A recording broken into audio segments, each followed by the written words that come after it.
In early 1944, an 8th Air Force B-17 crew draws a mission nobody wants. They called the airplane Unlucky long before anyone saw it burn. The name wasn't painted on the nose. Not officially. Not in a way a photographer would catch for the papers. It lived in the quiet spaces between a crew chief's cigarette and the cold metal of a prop blade, between a pilot's hand on the yoke and the small hesitation that came when he felt a vibration that wasn't supposed to be there. In the 8th Air Force that winter, luck was not superstition so much as shorthand. It meant a magneto that quit on the runway twice in 1 week. It meant a stubborn turret motor that always chose the worst moment to grind. It meant coming home with holes in the wings you could put a fist through, and a crew that pretended it was nothing, because admitting otherwise was like naming a storm and thinking it would spare you. The airfield woke up the same way it always did. Lights kept low, engines coughing in the dark, the odor of avgas and exhaust hanging over the dispersal like a permanent fog. The ground was hard with frost, the kind that made every footstep sound like you were cracking glass. Men moved through it in layers of wool and leather, their breath visible when they spoke and invisible when they didn't. In the briefing hut, the stoves fought a losing battle, heat trapped near the ceiling while cold clung to the floorboards. The crews sat with coffee that tasted like scorched tin, helmets and gloves stacked close, waiting for the curtain to be pulled back. When the map appeared, it was never just a map. It was a judgment. A long red line reached across the channel and kept going into the thick of the continent, toward a cluster of circles that meant flak concentrations and fighter fields, and the kind of industrial targets that made the war feel mechanical until you remembered the people standing below. The intelligence officer spoke in a steady voice and used practiced words, primary, secondary, alternates, but the room read the same details with the same stomach. Weather over the North Sea, unpredictable. Cloud layers, broken, building. Icing, probable. Winds aloft, strong enough to nudge a bomber off course if the navigator slept. And around the target, the kind of anti-aircraft belt that forced formations into predictable lanes, where the guns could time their bursts the way a man times a punch. The pilot, a lieutenant with a face still too young for the authority in his shoulders, kept his eyes on the board without staring. He knew the mathematics of survival as well as anyone. A crew's chance to finish a tour didn't rise with courage, it rose with repetition and discipline, and the small mercies that couldn't be scheduled. He glanced once toward his co-pilot, a quieter man who had the habit of pressing his lips together when he concentrated. Behind them sat the navigator, already sketching a mental picture of headings and drift, and the bombardier, who looked like he'd slept in his clothes. There were gunners, too. Men who carried their fear like extra weight. Waist gunners with grease under their nails, a tail gunner who joked too loudly, a top turret gunner who never joked at all, a radio operator whose hands always found the same pocket as if checking for a missing item that wasn't there. 10 men when everything went right. Fewer when it didn't.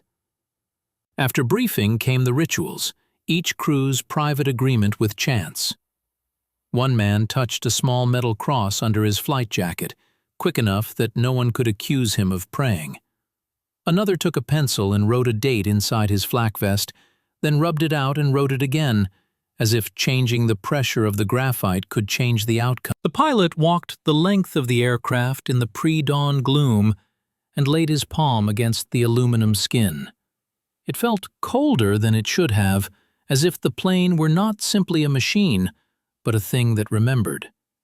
Under the wing, the ground crew had already been at work, tightening, inspecting, coaxing reliability out of engines that were asked to do too much for too long. The B-17 sat on its hard stand with the stillness of a sleeping animal, 4 engines dark, propellers fixed in different positions like a frozen gesture. The crew chief met them there, cheeks raw from wind, voice hoarse from shouting over other aircraft all morning. He had the look of a man who trusted tools more than luck, and he did not like the stories. Stories made men careless, made them listen for omens instead of checking fittings. He ran through the aircraft's condition with the blunt honesty crews relied on. One turbo had been temperamental yesterday but held on the run-up, oxygen system checked, radios checked, a hydraulic line replaced. The words were supposed to calm, but each one was also a reminder of how many systems had to behave perfectly in a place where perfection didn't exist. Climbing aboard was always a transition, like stepping out of the world and into a smaller one made of rivets and noise. Inside, the air smelled of canvas and oil and cold metal. The men moved into their stations with practiced economy, clipping harnesses, checking intercom cords, pulling on gloves that would stiffen at altitude. The radio operator ran his hand over the set, listening for the reassuring crackle of life. The engineer settled into his place, eyes moving over gauges the way a medic watched a pulse. Above them, the cockpit windows were pale with the coming day, the sky outside a washed gray that promised neither clear weather nor a clean fight. Engines started one by one, each ignition a momentary violence. The first coughed, caught, and turned into a steady thunder that vibrated up through the floor. The second followed, then the third, then the fourth, until the entire airframe shuddered with contained power. Exhaust streamed out in blue-white plumes, and the smell of it found every gap in clothing. The pilot and co-pilot spoke in short phrases, reading checks from memory and from the card clipped near the panel, their voices clipped by the intercom's metallic tone. The engineer leaned forward to watch manifold pressure and oil temperature climb, waiting for the numbers that meant the engines were warming evenly, that nothing was about to seize or surge. Taxiing to the runway brought them past other bombers and the men who would not fly today. Armorers threading belts of ammunition, mechanics waving wands, ambulances waiting with their engines idling as if they belonged there. The formation would be assembled like a machine made of machines, each aircraft taking its place in a slow orbit until a sky full of contrails pointed east. In the cockpit, the pilot kept his hands light, his eyes scanning the edges of the runway where the grass was rimed with frost. His crew, behind him in their compartments, became quiet. They did not need to talk now. The noises were too big and the thoughts too close. When they rolled forward for takeoff, the world narrowed to a strip of concrete and the trembling of engines pushing against brakes. The pilot advanced the throttles, felt the aircraft strain, then released. The bomber surged, heavy and reluctant, wheels pounding over seams, tail lifting as the air began to do its work. For a breathless stretch, it felt like the aircraft might choose not to leave the ground, like gravity had won the argument.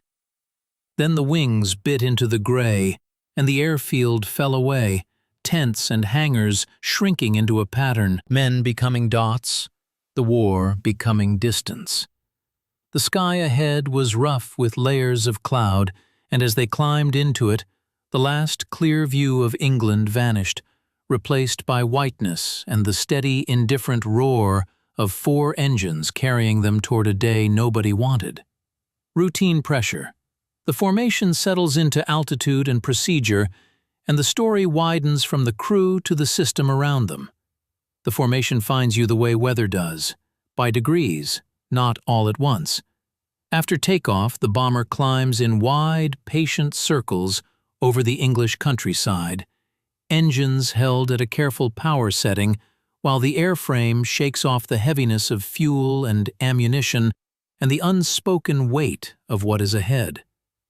In the cockpit, the pilot keeps one eye on the manifold pressure and another on the gray layers stacking above them. The airplane is stable enough, but the air is not. It bumps and drifts with invisible currents, and each small correction on the yoke feels like a reminder that at altitude there is no ground to bargain with. The co-pilot reads back settings, watches for overboost, and makes the tiny adjustments that keep 4 engines behaving as one. The engineer's station is a steady glow of gauges, needles rising and settling as if breathing. Once they reach the assembly point, other B-17s appear out of the haze, first as shadows, then as full aircraft with their own contrails and quirks, each one carrying 10 men who have learned to pretend they are calm. The radio operator listens to the chatter on assigned frequencies and the clipped discipline of controllers managing the stream. He keeps messages short because radio discipline is more than etiquette. It is camouflage. Every transmission is a point on a map for someone else. In the waist, the gunners shift their feet, check ammunition boxes, and look through the small windows at a sky that is already crowded. From this angle, the bombers do not look like individual machines. They look like a moving city made of aluminum, arranged into a pattern that turns a collection of aircraft into a weapon. At 10,000 feet, the cold begins to assert itself. Heat from engines and bodies fades into the thinness, and the inside of the fuselage becomes a narrow corridor of draft and vibration. The men pull collars up, tighten straps, and settle into the work of staying functional. Oxygen masks hang ready, rubber and canvas waiting like a second face. The navigator spreads his charts and sets his tools in a practiced layout, pencil tethered, dividers, a small stopwatch, and the drift meter that will turn a moving ocean of air into numbers. The first fixes are local, comforting, landmarks and known points, but the feeling of comfort is temporary. Once they cross the coast, the world turns into featureless water and cloud, and navigation becomes a chain of calculations where one weak link can stretch into miles. Climb continues, slow and deliberate, and at each step the aircraft's systems demand attention. Mixture controls are adjusted for the thinning air, superchargers managed, cowl flaps set to keep temperatures within limits without adding too much drag. The engine run is constant maintenance of balance. Too hot and you cook the oil, too cold and you risk icing and roughness. Too much power and you shorten the life of a machine that has to keep living for a few more hours. In the cockpit, the pilot's movements are restrained, as if he is handling something fragile. The bomber is built to take punishment, but punishment is not the same as reliability. They have all seen airplanes that came back with half a tail, and they have all seen airplanes that never came back because a small part failed at the wrong time. By the time they level off near 20,000, the oxygen masks go on. The first breath through the regulator is always slightly wrong, as if the air is too dry, too metallic, too thin to trust. The crew learns to ignore the sensation and focus on tasks. At this altitude, lapses are punished quietly. Headaches first, then confusion, then mistakes that look like carelessness to anyone still thinking clearly. The engineer watches for the faint signs, a man taking longer to answer, hands fumbling with a strap. He makes checks the way a nurse checks a ward, because hypoxia is not dramatic until it becomes fatal. Over the intercom, he reminds the crew to keep the masks sealed, to avoid waste, to conserve.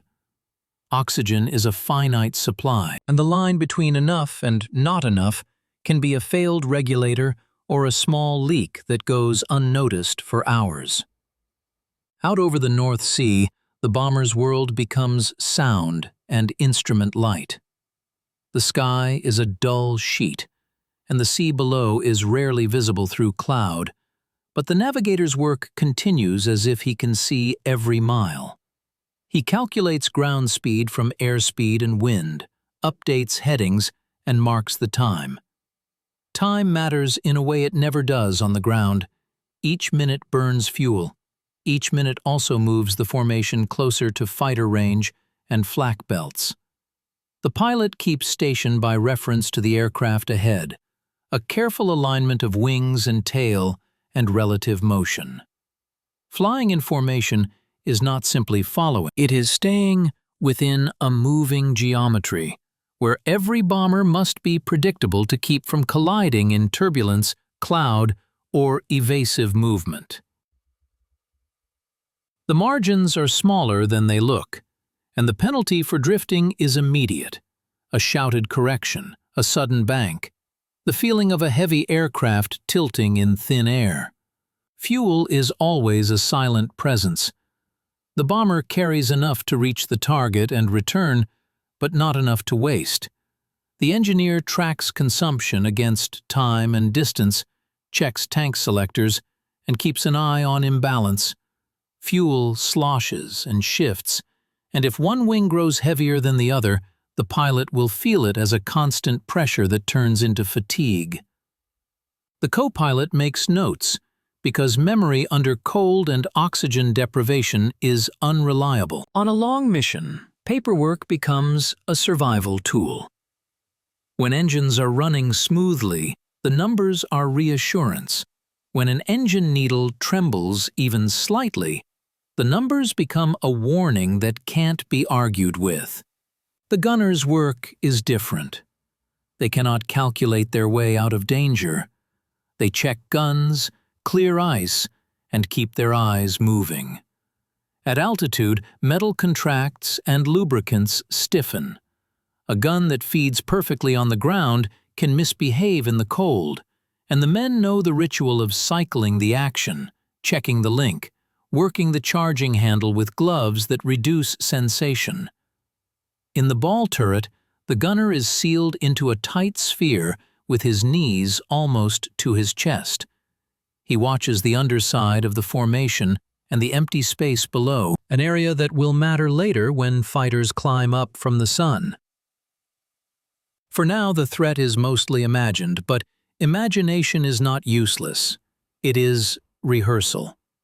There are hours when nothing happens, and those hours are not peaceful. They are filled with the awareness that nothing happening is itself temporary. The pilot listens to the engines and tries to convince himself that the slight vibration in the yoke is only turbulence. The co-pilot watches the cloud tops and the occasional break that reveals the sea far below, and thinks about what ditching would mean in winter water. The navigator thinks about wind shifts and how small errors compound. The bombardier checks his equipment and the bomb site's mounting because he knows that the moment he needs it, he will have seconds to make it work. The radio operator keeps scanning, logging, listening, and sometimes hears distant transmissions that sound like they come from a different war entirely. As the formation nears the enemy coastline, the texture of the mission changes without anyone saying it. There are fewer jokes, fewer extraneous words over the intercom. The pilot's corrections become slightly sharper. The navigator's pencil moves more frequently. The gunners stare longer at the same patch of sky. Somewhere ahead, beyond the cloud and distance, are radar stations and warning networks, and men who spend their days waiting for the contrails to appear. The bomber is still only metal and fuel, and the deliberate cooperation of machines. But now it begins to feel observed. The air seems less empty. The crew does not need a visual cue to understand that they have crossed an invisible line. The war, which had been an idea on a map in a warm hut, is becoming a set of physical conditions. Colder, tighter, more exacting. They hold formation and fly into it, minute by minute, with discipline doing its best to stand in for luck. Complication. Over the target region, the bomber enters organized flak, and the first damage is small enough to be dismissed. The first bursts are almost polite, distant black puffs that hang for a moment and then smear into the wind. From the cockpit, they look like someone has flicked ash into the sky. The pilot watches them form well ahead of the lead ships and tells himself it's early ranging, the gunners feeling for altitude and speed. He has heard that line before, in briefing rooms and in the forced optimism of men who need the world to be explainable.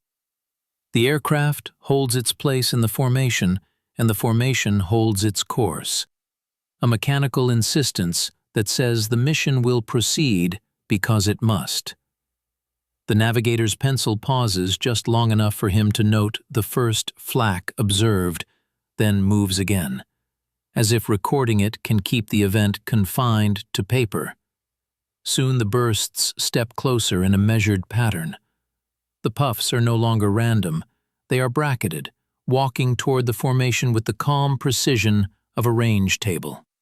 A heavy bomber does not feel fast at altitude, but the flak makes it clear how predictable it is. The pilot keeps his hands steady and his movements small, because any sudden deviation could ripple through the group and turn order into chaos.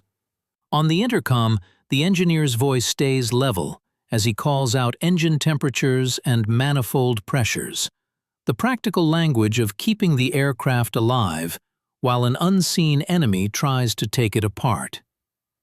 The bombardier is already forward, checking the bomb sight and the arming switches, feeling the faint vibration of the nose section as the airplane pushes through thin, cold air. When the flak finally reaches them, it arrives as sound before it arrives as damage. The crew hears the sharp, flat crack of bursts, close enough to be personal, then the duller thud of fragments striking the airframe. The fuselage rings as if someone is hitting it with a hammer from outside. The tail gunner reports bursts at their altitude, the words clipped and controlled, the habit of professionalism carrying him even when his stomach tightens. In the waist, the gunners instinctively duck, though they know there is nowhere to go. The aluminum skin is thin. The flak vests and helmets are not armor so much as a small argument against fate. The first sign that something has changed comes from the intercom, not the skin. A faint hiss, then a momentary loss of clarity, as if voices are being pulled away into static. The radio operator taps the connector and adjusts his headset, checks his plug, then reports that the circuit is weakening. The engineer notes it and keeps scanning his panel. Intercom problems happen. Wires vibrate loose. Connections corrode. In another context, it would be an annoyance. Here it is a fracture in the crew's cohesion, a small separation at the worst time.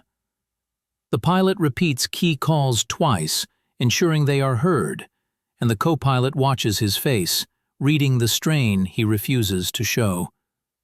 The second change is subtler and more dangerous. Instruments that should agree begin to argue. The airspeed needle trembles, then settles slightly low. The artificial horizon gives a tiny, inconsistent lean. The navigator compares compass headings and finds a discrepancy that could be nothing, or could be the beginning of a slow drift that will place them off the planned run. In heavy cloud and flak, off isn't a philosophical idea. It can mean missing the rally point, falling out of formation, or turning the wrong direction on the way home and spending fuel you cannot replace. He adjusts his calculations. takes another fix based on time and wind, and writes a correction that is small on paper, but heavy in consequence. Flak continues to climb around them, bursting in clusters that feel too intelligent to be random. The pilot senses the formation tightening, aircraft edging closer to avoid the temptation of leaving gaps. There is a comfort in proximity, but also danger. A bomber that takes a direct hit can shed debris or suddenly bank, and at these distances there is no room for hesitation. The co-pilot keeps his eyes on the lead, making micro-adjustments, his gloved hand light on the throttles. He can smell the oxygen flowing through his mask, that clean, sterile scent that makes the air feel artificial. Under it, faintly, is the smell of hot oil and electrical insulation, the normal odors of a working aircraft. He does not notice the difference until later, when the normal smell becomes a warning. A burst close off the left wing throws the bombers slightly, a jolt that is felt through the seat and the controls. The engineer's eyes snap to the gauges. No immediate loss of power, no obvious leak. But the left outboard engine's oil pressure needle flickers, dips a fraction, then steadies. The engineer marks the behavior in his mind and keeps watching. One flicker can be turbulence. 2 flickers can be a problem. The pilot asks for a quick check. The engineer replies that readings are within limits, but his voice carries a thinness that says he is not entirely convinced. The aircraft continues forward because stopping forward is not an option. Inside the fuselage, small things begin to accumulate. A fine metallic dust drifts from a seam, shaken loose by shock. A waist gunner notices a new draft and realizes a small panel has been peppered by fragments, letting air seep through in a way that stings his face. He reaches out with a gloved hand and feels the cold pouring in. The radio operator hears another brief crackle in his headset, and the intercom drops again, longer this time. He switches to an alternate cord, checks the junction box, and restores partial communication. The fixes are quick, competent, almost routine. That is what makes them dangerous. Routine repairs on the ground are comforting. Routine repairs under fire can lull a man into thinking he has time. The bombardier calls that the target area is approaching. The pilot acknowledges, adjusting course slightly to align with the planned bomb run. The navigator confirms drift and makes a correction, passing it forward. The intercom sputters but holds. Outside, the flak thickens into what crews call a box, a region where bursts are layered at multiple altitudes, timed and placed to intersect the formation's path. It is not a wall, it is a field of calculated violence. The pilot can see bursts ahead and to the sides. He knows that somewhere below, men are tracking the bombers by radar and optical sights, feeding data into predictors, turning speed and altitude into lead angles. He imagines hands turning wheels, eyes squinting through instruments, the cold efficiency of it. In that imagination, the enemy is not a face, but a function. A burst goes off close enough to be felt as a pressure wave. The bomber shudders. The engineer's panel lights flicker once, as if the aircraft has blinked.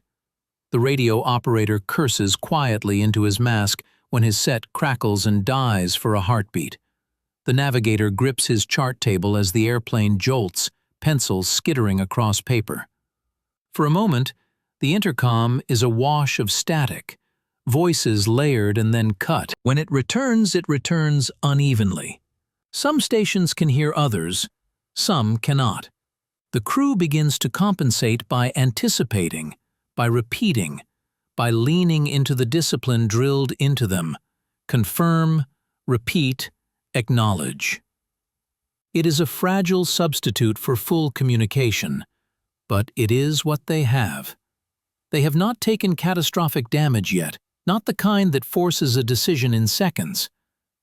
That is almost worse. The bomber remains flyable, which means it remains committed. Small damage can be carried for miles. Small damage can also become big damage when it touches the wrong line or the wrong system. The pilot feels the airplane's slight heaviness on one side and compensates with trim. The co-pilot watches the rudder pressure and notes the change. The engineer checks for fuel imbalance and sees a minor discrepancy beginning, likely from a transfer issue or a small leak not yet visible. He runs through the possibilities, choosing the least disruptive correction. Each choice is a trade: adjust tanks and risk a feed problem, or leave it and accept the increasing roll. In the waist, the gunners stare out at the black bursts and the white cloud beyond, their world reduced to a few square feet of window, and the knowledge that any fragment that comes through will come fast and without warning. The tail gunner keeps scanning for fighters, because fighters are still the obvious threat even when flak is doing the killing. The top turret gunner shifts his guns, tracking imaginary arcs, trying to keep his body warm by moving. The radio operator returns to logging and listening, accepting that he may not be able to transmit when it matters, and that the crew will have to solve problems without outside help. The bomber stays in formation through the worst of the initial flak, not because it is unhurt, but because it is still functional. The damage so far is a set of small insults, flickering needles, a temperamental intercom, a growing imbalance, drafts that weren't there before. None of it is decisive. All of it is cumulative. By the time the lead ship begins the final alignment for the bomb run, the crew has already spent a portion of their attention on keeping their own aircraft coherent. The result is a strange exhaustion that arrives before the biggest danger, a fatigue born not of panic but of constant correction. They hold their place, tighten their routines, and move deeper into the flak box with the feeling that the airplane is still together, mostly because everyone is working to keep it that way. Escalation. A direct hit or near-direct burst forces the crew into immediate damage control. The bomb run has a particular cruelty because it demands steadiness at the exact moment every instinct insists on movement. Once the lead ship commits, the formation's corrections become smaller, more disciplined, as if precision can make them less visible.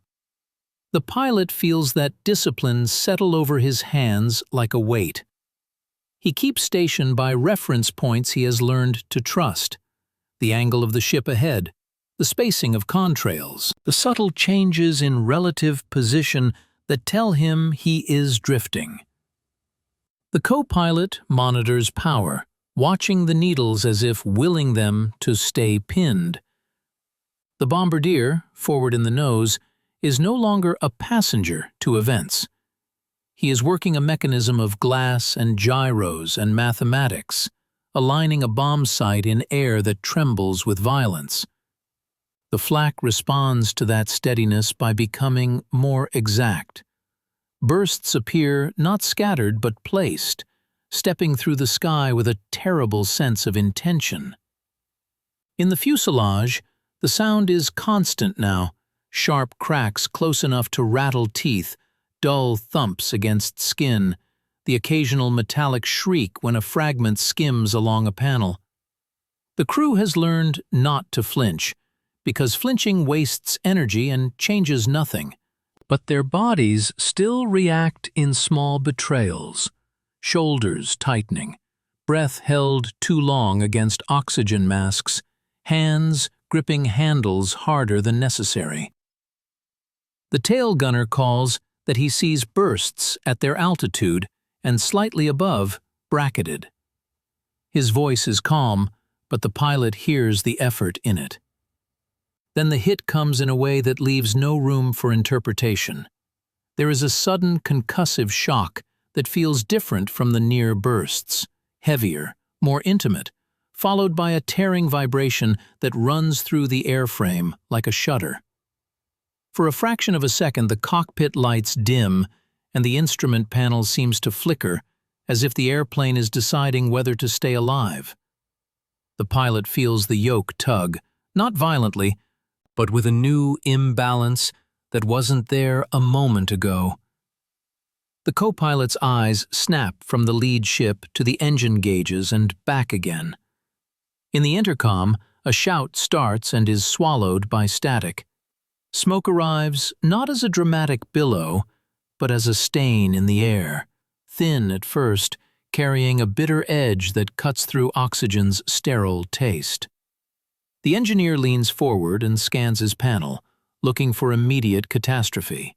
Oil pressure collapsing, fuel pressure dropping, electrical buses failing. One needle trembles too far, another steadies.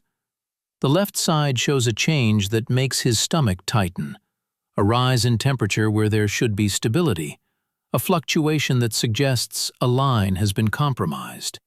He calls it out, voice level but urgent, and the pilot acknowledges, already feeling the aircraft's response through the controls.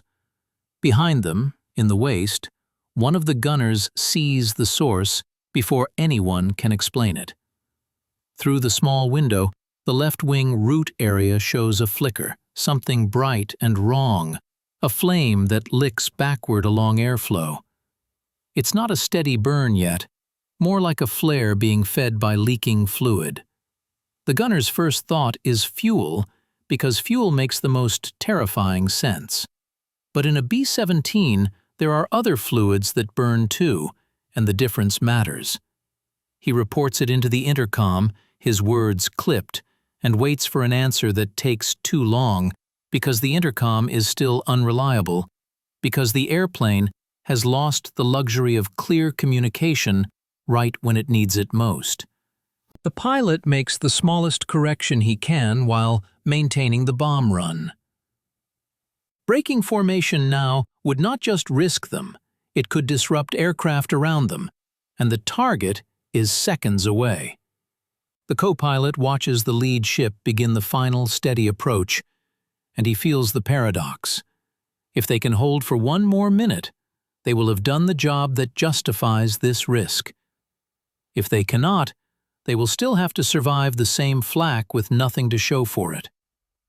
The bombardier's voice comes through with the restrained focus of a man looking through a narrow tube at a world that wants to shake. He calls minor adjustments. The pilot responds with fingers that feel both numb from cold and too sensitive from adrenaline. Electrical problems compound the situation. A breaker pops somewhere with a sharp snap, or a circuit gives out under strain, and the cockpit's steady hum changes pitch. One set of instruments remains lit, another dims. The radio operator tries to transmit, but the set responds with a weak crackle, and then silence, as if the airplane has lost its voice. He checks connections with gloved hands that don't feel small switches well. He swaps to a backup frequency, listens, logs, tries again. The bombers around them remain in place, still moving as a single body, and that normalcy makes the internal failures feel more personal, like a man trying to run while his own legs argue with him. The engineer's attention shifts from monitor to manage. He reaches for the fire extinguisher system controls, thinking in terms of probabilities. If the flame is engine-related, a shot of suppressant may save it. If the flame is wing root fuel, the extinguisher may not reach it. He considers feathering an engine, pulling a prop into a position that reduces drag and cuts fuel and oil feed. Feather too early, and you might lose power you still need to stay with the formation and climb out of danger. Feather too late, and the engine can fail catastrophically, sending shrapnel through the wing. The pilot asks for a recommendation. The engineer answers with the cautious authority of someone who knows that every recommendation is a gamble. He suggests reducing power slightly on the affected engine, watching for response, preparing to feather if temperatures rise further. A second jolt runs through the airplane, smaller than the first, but sharp enough to knock a man's elbow against metal. This one comes with a sound like tearing cloth, followed by a rush of colder air. Somewhere along the fuselage, a panel has been compromised. The waist gunner feels the draft intensify against his face and realizes the aircraft is now breathing through a wound.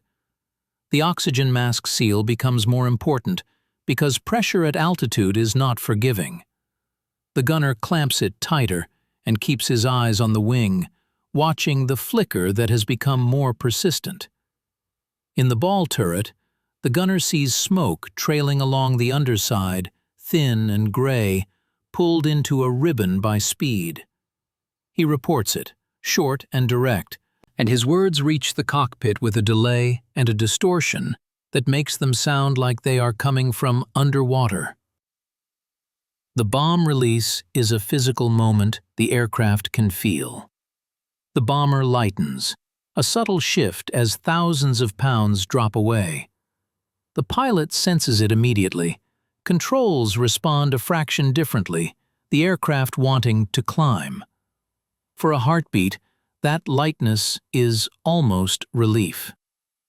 Then, the fire problem reasserts itself. The change in airflow and attitude seems to feed the flame, and the flicker grows into something more defined. Smoke thickens just enough that the pilot smells it even through the oxygen system's dryness, a harsh odor that suggests insulation and fluid. The engineer sees the temperature needle climb again. The decision that could be postponed a minute ago can no longer be delayed. The pilot calls for feathering. The co-pilot moves with practiced coordination, following the sequence: throttle back, mixture cut, prop control to feather. The engineer watches the prop RPM drop and the blade angle change, hoping for the immediate improvement that means the fire was tied to engine feed. The bomber yaws slightly with the loss of thrust, and the pilot compensates with rudder, fighting the aircraft's new asymmetry while still trying to maintain a predictable path out of the target area. The formation begins its turn, a slow pivot that feels like it takes forever when you want distance quickly. The pilot cannot stay perfectly in position now. He can only avoid becoming a hazard to others while keeping the bomber under control. The fire does not go out cleanly. It diminishes for a moment, then flares again in a different place, suggesting that something is burning beyond the engine itself, perhaps fuel pooled where it shouldn't, perhaps hydraulic fluid atomized into mist, perhaps wiring arcing under stress. The engineer reaches for the extinguisher discharge and commits, sending suppressant where he hopes it will matter. The action is simple: pull, twist, discharge. But the meaning is huge. It is an admission that the aircraft is no longer merely damaged. It is in danger of becoming uninhabitable. In the waist, the gunners brace and wait for the visual confirmation. One sees the flame shrink, then sputter, then return weaker. Smoke still trails, but less dense. It is not victory. It is time. With the formation turning away from the target, the bomber is momentarily outside the tightest flak concentration. But danger remains layered. Fighters will come. Stragglers are hunted. The pilot knows this, yet his world has narrowed to the aircraft's behavior: the heavier pull on one side, the need for constant rudder, the uneasy sense that the controls are slightly less crisp. Hydraulic pressure shows a slow decline, not catastrophic but worrying. A line could be punctured. If hydraulics fail entirely, gear and flaps become uncertain, and landing becomes a different problem altogether. electrical reliability is also compromised. The radio operator still cannot transmit reliably, and intercom clarity comes and goes, forcing the crew into repetition and redundancy. The crew's emotional landscape changes in the same incremental way their mechanical situation has changed. There is no sudden panic. There is instead a hardening, a shift into problem-solving as identity. Each man becomes his station. The pilot becomes control and decision. The engineer becomes numbers and systems. The gunners become eyes and reports. The radio operator becomes persistence. The navigator becomes the thin line between them and the wrong coastline. They are still flying, still moving away from the target, still inside a war that does not stop because one airplane is hurting. The fire has been checked, but not erased, and the aircraft is now a collection of weakened parts held together by airflow and discipline. They begin the long work of getting home, aware that home is still far and the sky has not finished asking questions. Turning point, the door. With smoke and heat increasing, the crew reaches the moment that will define the story. Smoke changes the geometry of an airplane. It turns familiar compartments into uncertain spaces and forces every decision to account for what can be seen and what cannot. After the bomb run, with one engine feathered and the aircraft fighting a constant yaw, the crew begins to manage the return as a series of small, sober tasks. The pilot holds a shallower climb than he wants because power is reduced and the airframe is wounded. The co-pilot monitors the remaining engines for signs of strain, knowing that the temptation is always to demand more from what still works. The navigator tightens his course homeward, choosing headings that keep them within the broader stream of returning bombers, without forcing aggressive maneuvers they may not be able to sustain. In this part of the flight, nothing feels dramatic. Everything feels precariously ordinary. The problem is that ordinary procedures assume clean air. The smoke, thin at first, thickens in pulses as airflow finds new paths through damaged metal and seams. It seeps along the fuselage floor, rises in slow curls, then is pulled away again toward whatever opening the aircraft now offers to the slipstream. It has a sour electrical edge, the smell of heated insulation and oil, and even through oxygen masks it can be tasted, bitter on the back of the tongue, irritating in the nose. The engineer watches his gauges and tries to pair the system: oil leak, hydraulic mist, electrical short. Each has a different consequence. Each suggests a different remedy. But remedies in flight are limited. You cannot replace a line at 20,000 feet. You can only isolate, shut down, reroute, and hope. In the waist, one of the gunners moves carefully toward the mid-fuselage, following the smoke's behavior. The B-17 is not an open tube. It is segmented by structural members, equipment racks, and the narrow passage over the bomb bay that crews call the catwalk. Doors and bulkheads are not merely convenience. They manage airflow, noise, and the spread of hazards.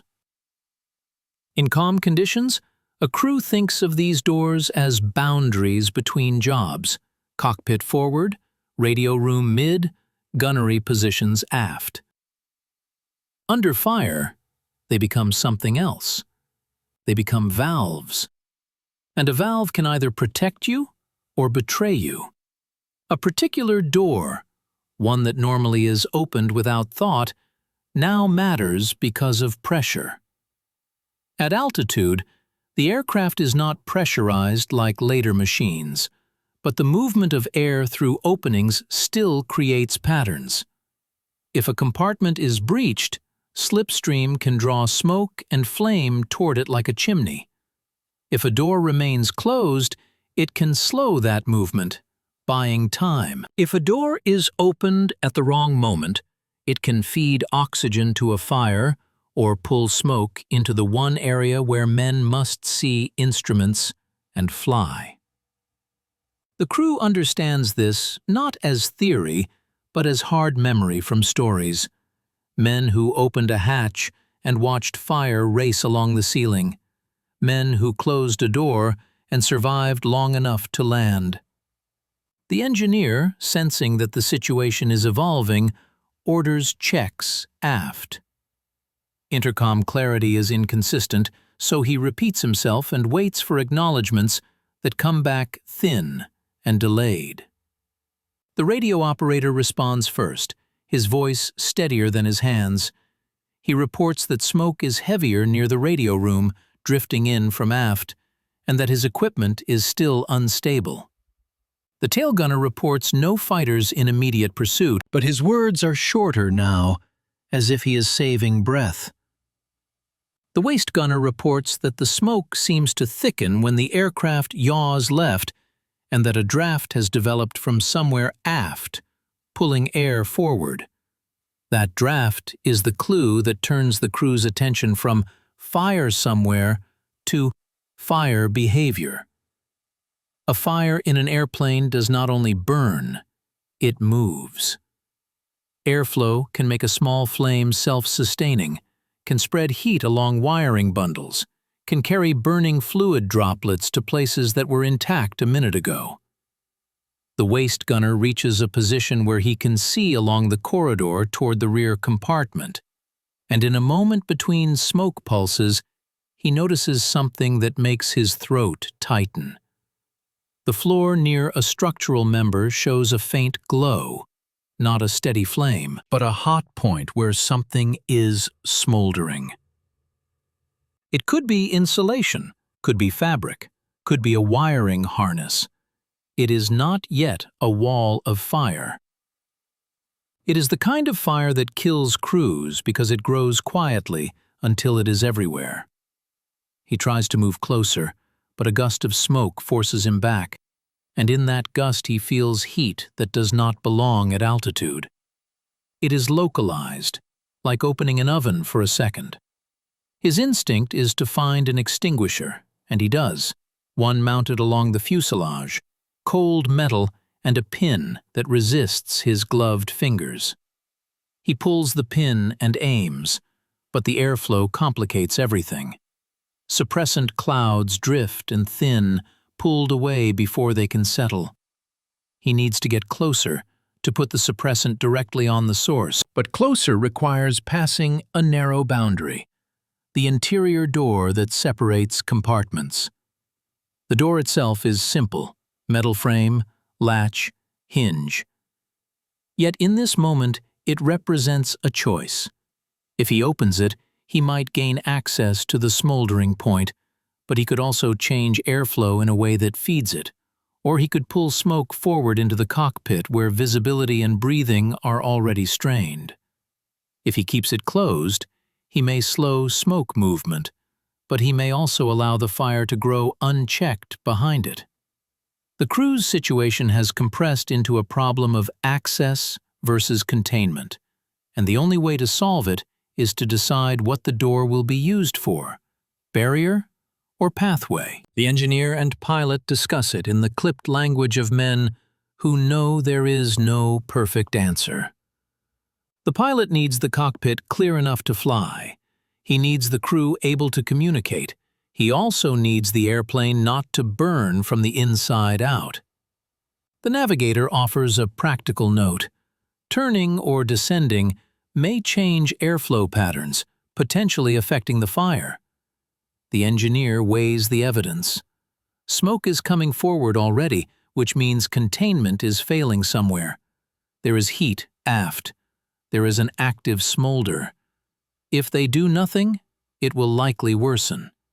If they open the door, they may worsen it temporarily but gain the chance to suppress it at the source.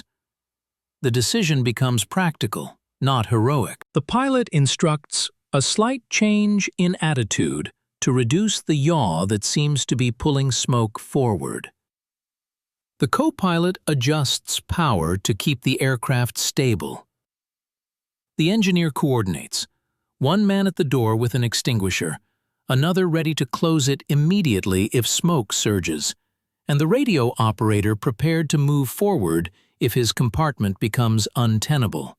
It is a small choreography conducted through imperfect intercom and the trust built by repetition. No one speaks of bravery. They speak of steps. When the waist gunner unlatches the door, the immediate effect is not fire leaping outward as in nightmares. It is airflow.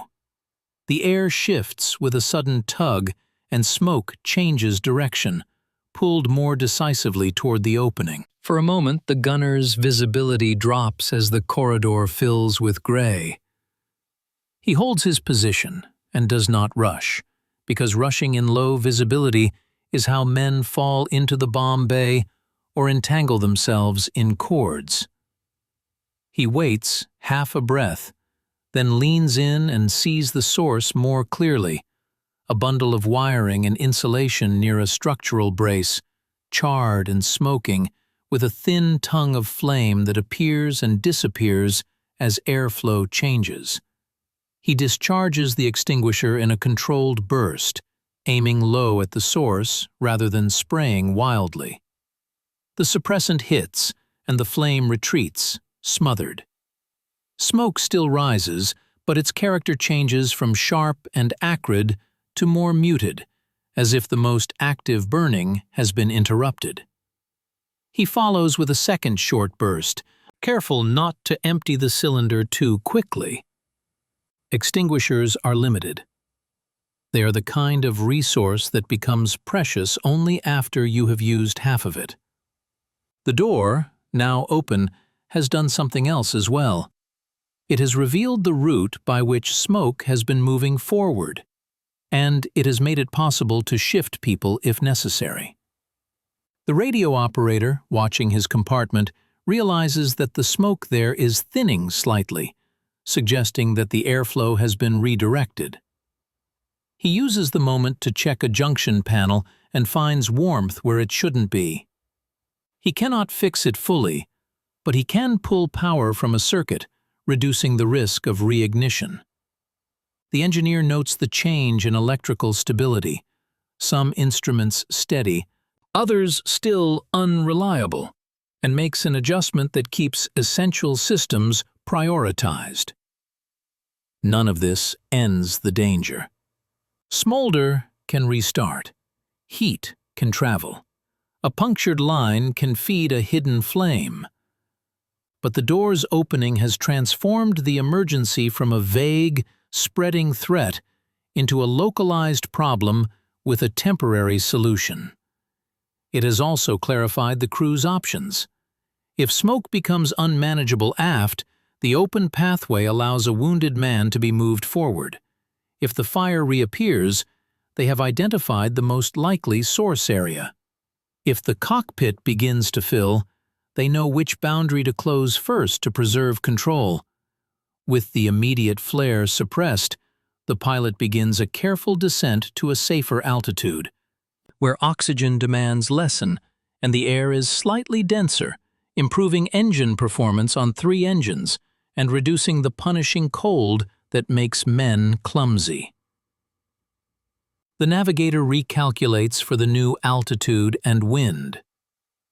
The engineer monitors temperatures and pressures, relieved to see fewer alarming fluctuations, but unwilling to trust relief.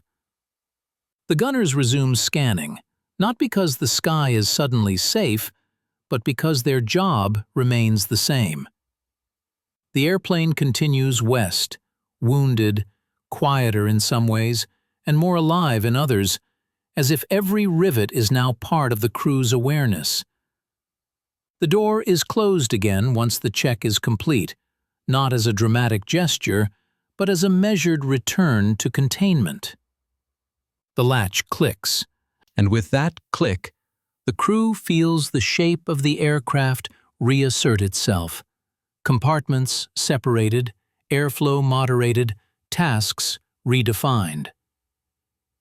They have taken a burning situation and made it manageable, not by luck, but by understanding how a machine breathes when it is hurt. The war outside continues unchanged, but inside the bomber the crisis has shifted. It is no longer about whether they can stop the fire in the next instant. It is about whether they can keep it stopped long enough to get home.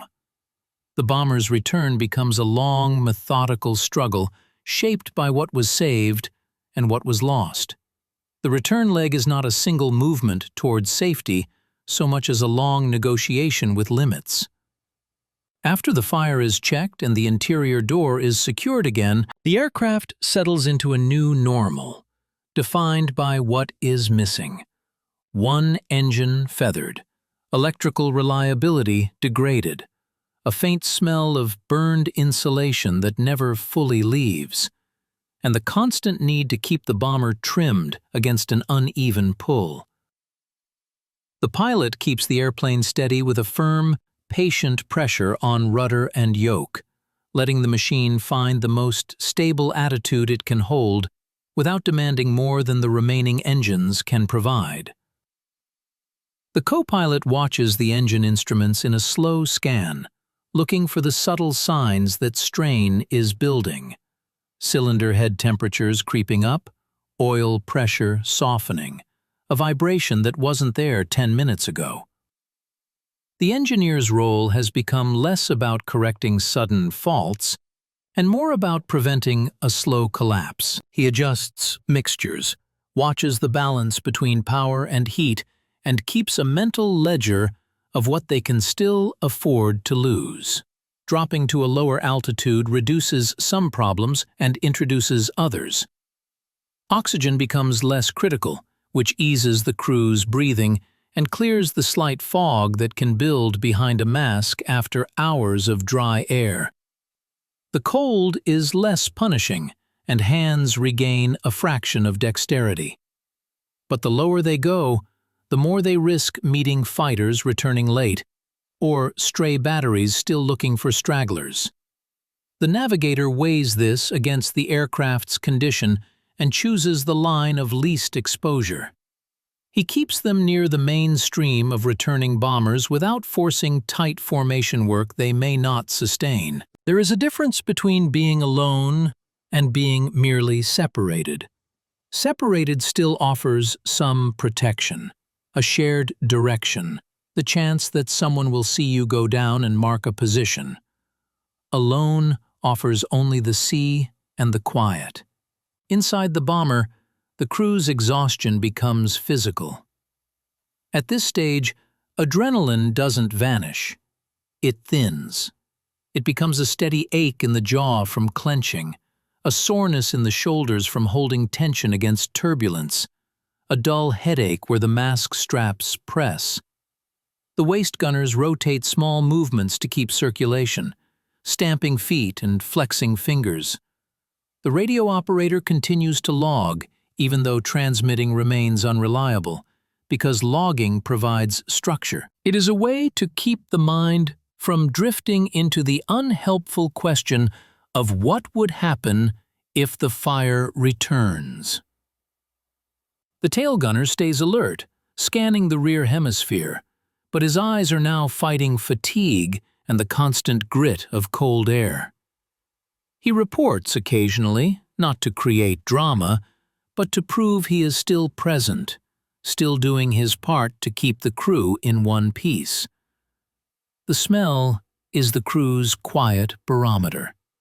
When it stays stable, burnt but not sharp, present but not growing, they can believe their earlier action bought them time. When it fluctuates, everyone notices. Twice, a faint electrical bite returns, and the engineer's attention snaps to the panel as if smell can be translated directly into a failing circuit. The radio operator checks his junctions, keeping his hand near a switch that can cut power to non-essential lines.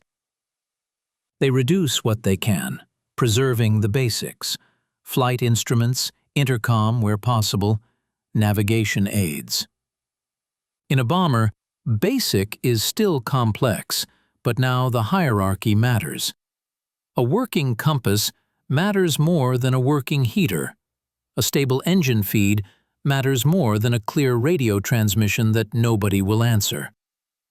Fuel becomes the next slow threat. With one engine out and the others carrying a heavier load, consumption patterns shift. The engineer watches the remaining tanks and keeps them balanced as best he can, moving selectors with care to avoid starving a line or pulling sediment from a tank that hasn't been used. Every correction is deliberate, because the worst time to introduce a new problem is when you have no spare capacity to address it. The pilot listens to the engines, not only to their sound, but to the way the airframe feels through the controls. Pilots in this war learn to sense changes before they appear on gauges. A roughness that suggests detonation, a slight lag that suggests a mixture issue, a vibration that suggests a prop governor problem. He makes small adjustments and waits for the aircraft to respond, as if the bomber is an animal he can calm by careful handling. When the coastline finally appears through breaks in cloud, it is not a triumph so much as a shift in burden. The navigator confirms it with bearings and timing, making sure it is the correct coastline, not a cruel look-alike revealed by weather. The pilot does not relax. Many crews have been lost within sight of home, brought down by flak damage that took hours to bloom into failure, or by a landing accident caused by fatigued hands and compromised hydraulics.